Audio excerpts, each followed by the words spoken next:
যত অঞ্চলে আজকে বন্যা কবলিত হয়েছে বিএনপির ভলেন্টিয়াররা প্রত্যেক জায়গায় এই মুহূর্তে নিয়োজিত আছে, প্রত্যেকটি এলাকাতে নিয়োজিত আছে, অব্যাহত থাকবে। এদের খাওয়া দাওয়া, এদের কাপড় চোপড় দেখাশোনা থেকে শুরু করে পুনর্বাসনের জন্য আমাদের ক্ষুদ্র ক্ষমতায় যা আছে আমরা পরিপূর্ণভাবে সেটা করতে যাচ্ছি এবং সেটা আমাদের লোকজনরা করছে।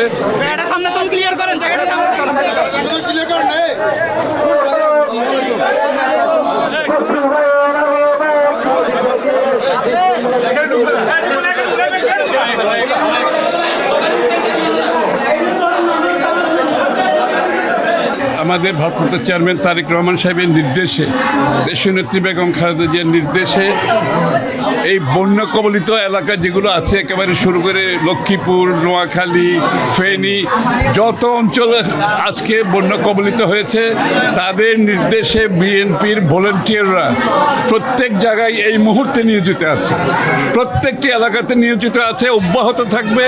এদের খাওয়া দাওয়া, এদের কাপড় চোপড় দেখাশোনা থেকে শুরু করে পুনর্বাসনের জন্য আমাদের ক্ষুদ্র ক্ষমতায় যা আছে আমরা পরিপূর্ণভাবে সেটা করতে যাচ্ছি এবং সেটা আমাদের লোকজনরা করছে।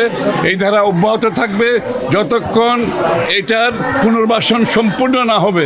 বিএনপির এই আমাদের যে উদ্যোগ সেটা অব্যাহত থাকবে। দুর্দান্ত সব উপাদানে তৈরি ঝাঁঝালো স্বাদের প্রাণ ঝালমুড়ি, এই ঝাঁজ সেই ঝাঁজ।